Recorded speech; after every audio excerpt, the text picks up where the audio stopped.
Today, both PlayStation and Xbox announced new initiatives to battle climate change. Ooh, let's start with PlayStation. Let's. The PlayStation 5 is going to have an optional setting to slash the amount of power the next generation console consumes in standby mode. Sony is working with the United Nations as part of its Playing for the Planet initiative. Now you're playing for the planet. It involves companies like PlayStation examining ways they can reduce their carbon footprint. Jim Ryan, president and CEO of Sony Interactive Entertainment, says the next generation PlayStation console will include the possibility to suspend gameplay with much lower power consumption than PS4. If just 1 million users enable this feature, it would save equivalent to the average electricity use of 1,000 US homes.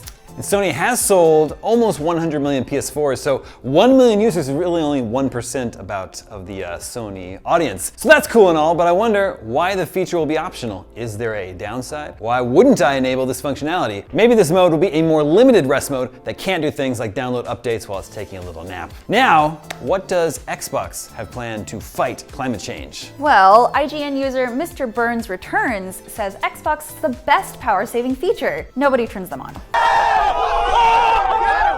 All right, settle down everybody. That was mean and a little bit funny, but seriously, Microsoft's contribution to Playing for the Planet is to make 825,000 new Xbox consoles carbon neutral. These will apparently be the first carbon neutral consoles ever, but there are a bunch of unanswered questions concerning this plan. Yeah, like will these be Xbox One, Xbox One X, or next-gen Scarlett consoles? When will these be available? How can we buy them? So do you call it the X button or the cross button?